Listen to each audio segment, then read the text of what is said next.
Tinokuchingamidzai muchirongwa chedu Dark Secrets and Confessions. Vatete vadzoka. I'm so sorry for ghosting you guys. Vedu vekuisa face kwakaoma asi vana vangu vavhura zvikoro saka we now have the time. Tapinda munyaya yedu ndina mukoma vari kutsvaka musikana ari between 25 to 30. Musikana anofanira kuva ari mutsvuku, akareba, asina kunyanyoita slender, aiwa maslender avadi. Anofanira kuva asina mwana, anofanira kuva munhu anotya Mwari uyezve ari serious, anoda kusetla someone asiri kuda zvemagame. Chekupedzisira anofanira kuva ari munhu ari very respectful. If you are that person, or if you know a sister who's that, ndataura kuti mutsvuku, she has to be light. Kanzi akange ari light. Kwete zvekuti maybe zvandakangoita ina ndina unyaya tsvuka ndi ikamera ina kuti tsvuke. Ange akadai. If you are that lady, or if you know someone who is like that, who's looking to settle, please inbox me. Motumira ma picture yenyu toona kuti muri munhu akaita sei mozvi introduce. Anditi regai tipinde munyaya yedu. Makatsimba here tete, parufu rwaamai vangu ndakanzwa amai guru sisi vamama vachiudza vakadzi vanga vagere navo mukicheni mune chituna vachiti nhasi kune mafihlongo tonozvipasa nayo nyama. Umwe mukadzi waive vagere navo akati kuna mai guru hauna tsitsi nemwana wamai vako here, oda kumudla musi wafutsikwa. Mai guru vakati handina kukama naye, aive mubva handiripo, hasi weropa redu. Handina kupinda mukicheni, ndakanoudza brother yangu, takabvumirana kunorara mumota yake kumaikuva ikoko tiri pakavanzika. Mamu vakachengetwa kuma9 makuseni manheru, takaita sekubvumirana kwataita. Mota yake ndeye red, pataive hapana munhu aitiona kana ari kumakuva, ende hatina kubatwa neupe usiku hwose. Takatarisa pakuva, takazobva zuva ratsvuka rave kubuda, asi kuma8 patakaenda kunotarisa kuva nevamwe takaona pakacherwa paine gomba, kureva kuti vakauya isu tikasavaona. Saka mai vedu vakatodhiwazve. Baba vave kutaura nyaya yekuroora mai guru ivavo, hanzi kuti vachengete isu vana. Tiri kuzama kuonesana navo kuti takura tave kuzvionera, hanzi chero munhu ukachembera pane paunodawo amai. I am not against the idea of baba marrying, but this woman is a witch. Mwana wamai vako gomudla hako haina suna mafidhlongo kudla munhu akafa. Vanhu ihlai Mwari chokwadi. What I can just say is this woman is a witch. Unfortunately kana my sister mukaudza dedhi wenyu kuti munhu uyu muroi, baba venyu adopinda zvemurodo, vadopinda murudo nemuroi iyeye, pamwe ndiye akadovahlisa. Saka hamene kuti zvingaitwa sei. But in this case, this woman is a witch. Ndifunga ndiyo vakadouraya mama ngasvakaoma. Regai tiverenge nyaya inotevera.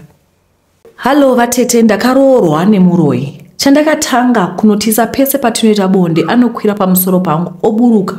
Paanodzoka anenge ane mweya unonhuhwa zvinosvota. Mweya uyu ndozounzwa munhengo mangu panguva yekugeza. Anovata zviri strand. Hachinje marariro kusvika kwaedza anorara akatarisa mudenga, akakrosa maoko pachifuva chake. Hamuki kunoita weti, chero zvidii. Ndaingove nekufungidzira kuti anobata-bata. Chikwama chaanoisira mari chine shepu yecoffin, chakagadzirwa sechiye chinoisirwa maglasi emaziso, but chake chicoffin. Zvinhu zvake zvizhinji zvine label isinganzwisisiki, like zvinobva kusame place. Watch yake ine design yemusoro wenyoka. Mabelt ake ose ane design yemusoro wenyoka. Pamba patinogara door rakadona, so kana tichirara taingotsigira nesofa tokiya bagla. One day takarara ndakanzwa door richisundiwa. Ini handirari zviri deep. Rakatosundwa door, ndikafunga kuti imbafa. Ndakamuudza but haana kumuka, aitoridza magwerere. Zvekuti dai pasina sofa door rakawira pasi. So ndakamuka kuti ndione chiri kuitika panze pacho pane bulb. Times andaida kugadzira padoor, maziso angu akamhanyira pamunhu aive pasi pemulemon. And to my surprise, munhu uyu was my husband. Akarara mumba. Maziso angu akatanga kubuda musodzi, not yekuchema but yekutya. I couldn't control fear yaive yakandibata for that time. Mumba aiva karara asina kupfeka like always, but panze aiva akagara akatarisa mudenga, akapfeka zvakafanana nezvaanga akapfeka that day maskati. Ndakavhara door, ndikatora munyu wemagodo ndikaisa pasi pedo, ndikarara pasofa ipapo. Makuseni ndiye akandimusa ndikamuti ndine running stomach, so ndandisingadi kukudisturba kumbhedha. Paakabuda achienda kubasa, ndakaenda kumba kwedu. Zvikanzi nagogo muroyi anoonekwa nemumwe muroyi, asi munoroya here pamwe chete nemurume wenyu naye muzukuru. Zvekare munhu harambiri uroyi, dzokera kumba kwako unobika sadza udye wakapombondoka. Ndodini veduwe? Zvakaoma veduwe, ndizvo zviri kusangana nasista ava. Murume wachona anoita zvinhu zvinoshamisa, zvinhu zviri strange. Handizivi kuti makambozviwa here zvokunzi kwai kana ndikaita bonde naye ndobuda zvinhu zvinonhuhwa ndandatombofunga kuti maybe yeast infection, asi vaendera pamberi kuti kwai anovata akaita cross kudai havhunduki, haamuki. Riri shitori duri chairo, munhu wemuroyi. Hatidi kuita superstitious kana kuti asi pane kauroyi karipo. Imi zvakaoma. Tete, ndinovimba kuti munofara. Nyaya yemaJoburg Diaries iyi yandifungidza kure kure. Ndafunga imwe yandakambotambwa nemuvakidzani wangu chaiye. Atinoti next door aya tete. Fence yepamba pangu yakatoganhurana nejurawo ramai ava. Ndakakura ndichigona kuita mibato yemaoko tete. Kuruka majuzi, kuruka madhoiri, zviheti, mabikini set. Ndichingoenda ndakadaro. Saka pakashayika nyati yangu upenyu hwakandiomera nevana. Westi waramba kugarwa naka tete nabamunini. Gemu racho rinenge rine kakufikisana mukati. Ndototenda Mwari kuti kamari kangu kandakaretrenchwa kuDavid Whitehead, ndakaita musoro nako ndikatenga stand ye2 rooms. Saka lucky ndaive nepekuisa musoro. Dai zvisiri izvo, tete ndaiona nhamo tsvuku inenge tema. Saka mai next door vandichati mai Stella vakanditi since ndine chipo chekuruka madhoiri, zvanga zvakaipei kuti ndishandise chipo ichi kuti ndiite mabhindoko ekutsvaka kurarama ndiendese vana kuchikoro. Manje dambudziko guru raivepo tete nderekuti ini ndainge ndisina kumbokurosa bhodha kana kawani. Chero kuenda kunoona mapopoma emvura kuVictoria Falls ndainge ndisati ndambokwenda. Manje kunokurosa bhodha kuenda kunyika yavatorwa zvainge zvisina kuchipa zvamuchose. Mai Stella vakanditi ndisatya zvamuchose nokuti ivo vanga vari vane experience. Vaizondibata ruoko kandumure vachinondiratidza mikoto yavo yavaitengesera. Mwari kudzo, haya muchiona iro. Mwedzi iwo ndakaruka zvine simba tete nokuti ndainge ndawana zvimotivation zvokuti ndiite mari. Hobby yangu yaizondibhadhara manje. Bhegi harina kutana kuzara tete nokuti dzimwe nguva ndairuka neusiku ndichida kubhita deadline. Vana vangu ndakatora ndikavaendesa kwagogo. Ndainge ndisingazodi zvestress yekutyira safety yevana okushaya kuti vadye. Zuva rekuenda rakasvika. Ko dzakambouya here hope? Hadzina kuuya. Ndakangovata ndichiimagina kuti kana ndazova nemari ndichaita chakati nechakati. Tsamba yangu yekufambisa yaive nevisa. Ndakavata ndakaisa pasi pemattress. Ko kana yaizobiwa ndivete ndaizotangira pai. Hongu mazuva ataitengesa waitoenda kuHarare kunoiswa visa paembassy. Mazuva iwawo visa rainge risati rabvisiwa.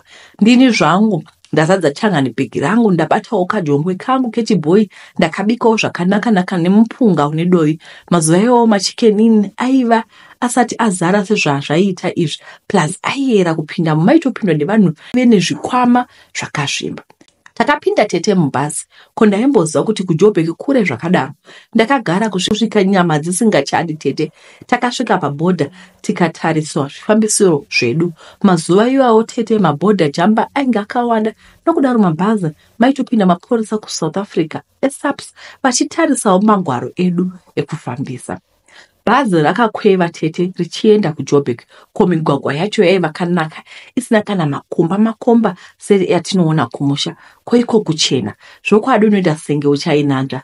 Bhazi rakafamba tete ndichitanga kuona mabuildings aiva kareba kuenda kumakore. Ko kuwanda kwemotikari dzacho dzichingopesana semasvosve. Ini ndaingokanuka zvese zvandainge ndaona. Ko it was my first time kuona nyika yakadai. Mai Stella vakati kana tazomuruka bhazi ndisanyanya kukanuka nekuita Temba comes to town. Ndaizoita easy target yematsotsi. So ndaifanira kuacta zviri normal. Ndongotevedzerawo zvinenge zvichiitwawo nevamwe. Takasvika pamwe paimira mabhazi akawanda chose. Bhazi rakamira vanhu vakaburuka. Ndakazoziva nenguva yati fambei kuti panonzi paPark Station. takakwira yainzi taxi namaistela hamene kwatakaburutsirwa semunhu aiva asati aziva nzvimbo. Tichiburuka paya maistela vakanditi mai mwana ndiyo inonzi Joburg ino pangu ndaita ndapedza. Just like that tete maistela vakandidhamba muJoburg, vakandidhamba in the middle of nowhere. Zvino ndaizodii? Joburg yatinonzwa kuti musha wematsotsi anouraya vanhu, masikati machena nekubira vanhu. Vamwe vakatarisa ndaizoita sei? Ndodzokera kumusha here nemari ipi? Nekuti handiti taiti kana tatengesa ndipo patichawana kamari kebhasi kekudzokera kumusha. Tete kutaura chokwadi, ndakastaka ndisina kana plan, ndisina wekuziva tete, ndisina kwekuenda. Mafoni mazuva ataenda kwemadhoiri aitengwa nembinga tete nevanhu vane mari dzavo zvekuti waitonzi vachibhanzi vauya. Zuva rainge ropinda muna mai varo tete, ndaingova nechichangani bhegi changu chaiva nemadhoiri nedhirezi rekuchinja. Apa hana yangu yairova kuti pangu. Ndakatanga kushaya kuti usiku ndodii tete. Ndokuzoona bridge, ndakanyawira ndichienda pasi pebridge nechichangani bhegi changu tete chinouya chaizoona ini. Kodzakamboya here hope musi wacho woti chando, gumbezi wakandisepi, nzara chajiwa chaibvepi, muviri wacho wanga usina kushambidzika. Ko ndainge ndabva kurefu zvetete, ko ndakambodzivata. Ndaingoti ndikaonzwa any movement chero kadukusa ndaibva ndati kwara kwazvo setsuro, ndogara ndakateya nzeve. Ko kana mabhinya eSouth Africa aingandiona, asi chandakazoona tete nhamo chaidzo hadziiti mbiri, uye Jehovha hakupi muedzo wausingagoni kuguma. Kwakaedza ndikasiya changanibhegi changu pasi pebridge paya, ndokumwa kadhiringi kainge kasara. Chijongwe changu chaive chatoshisha nechekare pamwe nemupunga wacho une dovi, saka ndakazorasa hawo. Kana ndaizofa ndaifa, asi ndaida kuzama kusandura upenyu hwegeneration yangu nevamwe vese vachitevera. Masikati ndaingofamba nchita senge ndinonyangira pamwe chete nekuvhunduka tete semunhu aive munyowani panzvimbo. Ndakazoona kuti pedyo nemarobots about 500 meters kubva pandainge ndavata pasi pebridge vanhu vaimira vachipema. Ndakaona kuti ndikasadaro ndaizosiya nenzara. Netsvina ndainge ndava nayo ndaita kunge street mother. Vamwewo ndio vaikukandira mabhanana, vamwewo tumacoin, ma1 rand, ma2 rand. Vamwewo ndio vaisiya vakutuka kuti you are able bodied, tsvaka basa. Musi uyu ndakavata ndakaguta nechikafu chandaikandirwa nevanhu. Zuva rapera ndakadzokera kunzvimbo yangu yekuvata, ndaive ndawana macardbox mubhini. Mamwe ndakaita ekuwanza, mamwe ndikaita ekufuga. Macoin ndakamaverenga akaita 20 rand. Chinhu chaive chondinesa ndechekuti muviri waingodawo kudirwa mvura. Saka mangwana ndakazviudza kuti ndaizonuhwidza ndotsvaka kune mvura. Kana ndava kuonekera ndotsvakawo sipi. Usiku uyu ndakadzipodora, kuda zvimwe kwaive kuneta kana kuti ndaive ndagamuchira situation. Ameno. Mangwana ndakafumogeza ndokupfeka rokwe rangu randaive ndabva naro kuZimbabwe. Ndakadzoka pamarobots paya tete, ko inenge itori full time job yekupema. Same wakandirwa chingwa, wakandirwa drink iri muhafu, asi ndakazviudza kuti musi uyu ndainge ndisingadi kuspenda the whole day ndiri muroad. Ndaifanira kuita plan ndosvika kupi ndichivata pasi pebridge. Ko kana paine akandiona akandifungirawo mweya wetsvina. Ndichipisha nepfungwa kudaro, ndichironga nekurongorora musoro mangu, pakasvika pamberi pangu pakamira imwe mota yemurungu tete. Akanditi Job, ndikati yes. Akati ndipinde motikari ndiende naye. Tete handizivi kuti zvivini ndakazviwanepi zvekuenda nemurungu uyu kumba kwake, asi zvivini izvi zvakazondibhadhara pamberi. Tete murungu ainge anditsvakira basa rekuklina nekuti mudzimai wake anga ari musvere, saka basa rainge ramuwandira. Chekutanga ndakasvikwezura chikafu type nokuti muromo wainge wakachenuruka kuti mbu semunhu atyadhaka. Ndakabuda ziya zvetete, zvimwe ndichindonyera mumuromo, zvimwe muhapwa, kuita mombe yabva kusina uswa chaiko. Murungu nemudzimai wake vainge vakangonditarisa vachidzungudza musoro. Ndofunga vaitofunga kuti hadzina kuti kwesere chete. Ndapedza vakanditi basa rekuwacha, ko ndavambomirapo here tete kuti gaga semunhu aive nesimba kwava kuisa paline. Mwana wemurungu aichema mukadzi achigeza achingodaidzira Tom, get the baby. Ndikaona kuti pamba apa Mrs.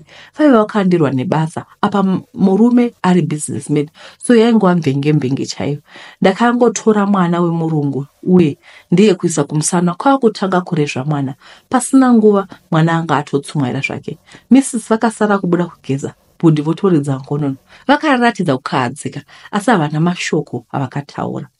Washeni chioma, ndakabva ndachisa, ndikarongedza, ndikakumbira kugeza ku7 quarters. Mvura inodzira pamberi pangu, so nesipo inonhuhwira tete yaiva luxury chaiyo. Nokuti isu kumusha taishandisa Jerimani, imwe sipo yaive mavara, so ndapedza basa rangu. Murungu akandidzosera kwanga anditora akandipa mari. Ndakadzokera kubridge kuya, combination yekuneta, kugeza plus kuguta. Ndakangonoita flat pamacardbox angu iya. Mangwana ndakazvidza kuti ndisanopema ndaizopinda mushopu ndotengawo chikafu. Mrs. vainge vandikandira madhujeti avo avainge vasingachani. Murungu wechirume aiuya katatu pavhiki chete, saka aingouya osarudza ini ndonoita basa rangu ondipa mari yangu ondidzosera pandiwana. Ndakaita unenge mwedzi ndichivata pasi pebridge. Ndaizenge ndava nemachira ndainge ndapuwa naMrs. Saka paiva comfortable zvasiyana nefirst day. Mrs. vakanditi maternity leave yavo yainge yapera, saka vaida munhu wepermanent ane experience yekurera vana kuti azosara nemwana. Ndakabvumira mudenga tete, zvangu zvainge zvaita. Denga rainge randisarurira. Murungu akanditi aizondiperekedza kunotora zvinhu zvangu kwandaigara, ko zvichataurika kuti handina pandinogara pari permanent, ndinogara pasi pebridge. Mr. Right vakaratidza kushorekeka, asi munhu anga asiri good nekuexpressa my emotions avo. Ndakatora changanbag kuchira tuya kwava kuisa moto. Ndakasvikopuwa room yangu ku7 quarters yaive nekamubhedha, wardrobe, machira, shower netoilet. Tete, musi wandatanga kuvata mumba after a month ndichivata pasi pebridge, ndakahwehwedza kani. Mwari ainge andichengeta. Mwedzi wese uchigara musango kunge muka. Akati, aiwa mwana wangu, ndichange ndinaiwe, ndichatumira hondo yekudenga kuti kuchengetedze. And Tete, Mwari wangu, was not done with me. He was getting me started. Ndakashanda zvakanaka pamurungu. Ndaiwana ma-off days kubva Saturday mastart kusvika Sunday manheru. Asi nemhaka yekuti ndanga ndisina kwekuenda Tete, ndaiswera zvangu pamba. In fact, hapana kwandaiziva kana zvamu chose, so ndakazototsanangura murungu kuti ndaive nevana kumba. Saka vakati ndaizoshanda every day, then mwedzi wechi7 ndotora off yemwedzi wese nekuti ndaida kunoonawo vana vangu kumusha. Varungu ava vaive vasinganetsi, they led busy lives. Chavaingoda ndechekuti mwana wavo achengetwe zvakanaka. Kuchengeta mwana yanga isiri problem, nekuti ndaitovawo nevana vaviri kumusha Tete. Ko mwedzi inombotana here kufamba kana uri busy? Mukadzi akazobvunza kuti kone mhaka yei hembe dzaive mubhegi rangu ndaisapfeka. Ndikati dzaisava hembe, aiva madhoiri. Ndairuka. Akada kuona kuti chii chinonzi madhoiri acho, ndikavhura. Akangoti, wow, Angie, this is nice. Handmade is the in thing. Akatora sample akaenda nayo kubasa kwake. Akati pane muGerman aivatenga bhegi rese, sezvo mukadzi airana hotel yavo, sezvo mukadzi wake airana hotel yavo nemurume wake, saka paisvika matorisi anobva kunyika dzakasiyana-siyana. Tete ndakasvika ndikapiwa cash 3,000 rands mumaoko. Mazuva iwawo rand rainge risati radonha Tete. Mari iyi yaiyera, ndofunga value yacho nhasi kuma 25,000 ikoko. Mrs. Right vakanditi kana ndakasununguka ndiruke zvimwe vaizonditengesera. Ndaiziva hangu kuti Mrs. Right vaisa markup yavo pamusoro. Asi izvo zvainge zvisingaiti bother, nokuti yangu yandaichaja ndaiwana yakawanda. Ko Douglas mwana waMrs. aimbonetsa here? Aingoti akaguta aibva arara zvake kana kutamba. Ndipo pandaiswera ndichiruka madhoiri, zvichira kuti ndaive nesalari mbiri yeunani pamwe chete nemadhoiri. Mari yangu zhinji ndaisungirira Tete nekuti ndaishanda ndine chinangwa. Ndaizenge ndamenyukira Tete, woti kudya chikafu chakanaka, woti kuswera uri mumvuri. Mari kumba Tete ndaitumira. Pavaenda kushopping varungu, ndaipota ndichiendawo kunoshopera vana vangu namai. Ko ndakatenga kubva kumbatya, chikafu hatichatauri. Mazuva iwawo sipo dzekugeza aiva ma1 rand chaiwo, so zvimwe ndaita kutenga nemakatoni chaiwo. Kwaiva nemaraisi ainetsa ainzi antisali, ndakaenda naro riri sealed 25 kgs 6 months dzichikwana varungu vakandiperekedza mubhazi tete ndaiva ndakaita kugukuchirazve. Mazuva iwawo kwanga kusina mafoni, saka ndakatanga kusvika kuna mai vaigara nevana vangu ndichivasiyirawo pasuro dzavo. Pakava nomufaro nekuchemazve panguva imwe chete, nokuti mai Stella nokungwara vainge vaenda kuna mai vakati ndakasvikovatiza ndava kuJoburg, vainge vasingazivi kwandiri. Mai Stella konhema ndidzo dzinei, kwaida kuzama kuzvichenura. Mai vakambochema ndavaudza zvinorwadza zvandakasangana nazvo, asi ndakangovasimudza kuti everything happens for a reason, vasava nechigumbu nazvo. Ndakaita vhiki 3 ndichionana namai nevana kumusha, saka ndaida kumboona kuti kastroke kangu kakamira sei. Ndaiva neplani dzekusiya ndawedzera makamuri kuitira maroja agopota achisira mai mari. Ndakatosvika zuva ranyura muna mai varo. Ndakasvikoenda kumba kwamai Stella nokuti ndivo vandainge ndasiyira makiyi ekumba, ndichiti mwana waStella apota achivhura mumba achitsvaira-tsvaira kuti musazoberekera makonzo nekuda kwetsvina. Ndakasvika mai Stella vasipo, pamba pangu paline pange pakayani kwamanapkin. Zvairatidza kunge Stella ainge ava kugara mumba mangu. Anga ambitwa nemumwe garden boy aipota achiita mapart time kumba kwavo. Akakanuka kundiona nekuti mai Stella vainge vafambisa runyerekupo rekuti ndainge ndavatedza muJoburg, uye hamenowo mumwe muZulu wandainge ndochaya mapoto naye.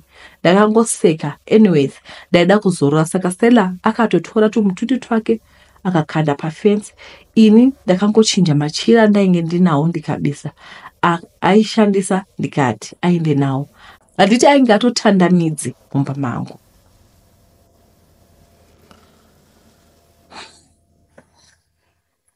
Semunhu aive aneta ndakavata I think kusvika kuma9 zuva rakwira. Ko ndaimukirei? Handiti ndaive paoff here. Ndaimbozorora nekuzorodza nyama. Ndakazomuka ndikageza ndatsigira dumbu ndiri kutasanura makumbo tete. Mind you, nguva iyi kwaisava nemafoni, saka panga pasina kuti Stella angatipa mai vake kuti ndakauya. Mai Stella vakanditi tete, vakaita kunge vaona chipoko masikati machena. Tete kuita kucheneruka kunge munhu abuda muvhu angati chero.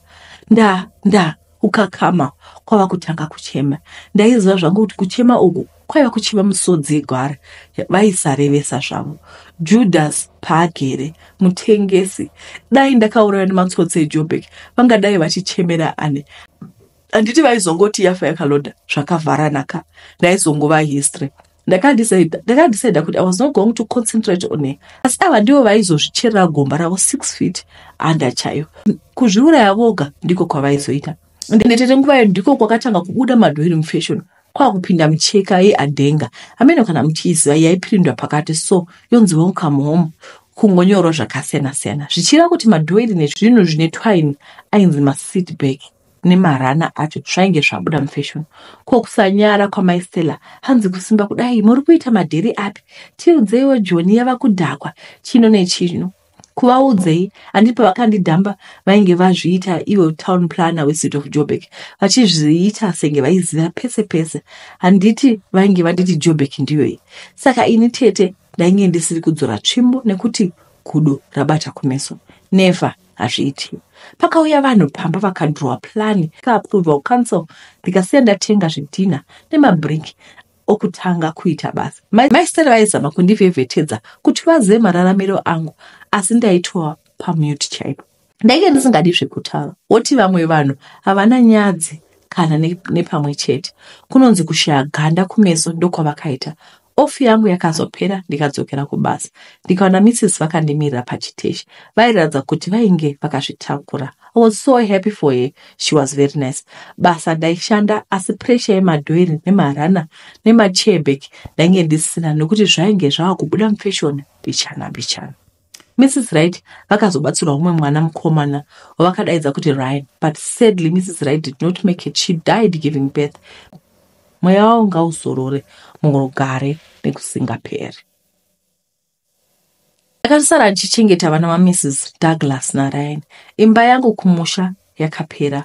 Mai Stella ndakazonzwa kuti vakapera kuita zenye nokuti paya vaiti vari kunotengesa madhoiri kuSouth Africa pane zvimwewo zvavaitengesa zvisiri madhoiri nokuti vaigara nomwe murume wechirudzi rwechivhenda. Saka muvhenda uyu ainzi anga anyura murudo, asi maistella vainge vasina kuudza murume uyu chokwadi kuti kuZimbabwe kwaive nababa Stella.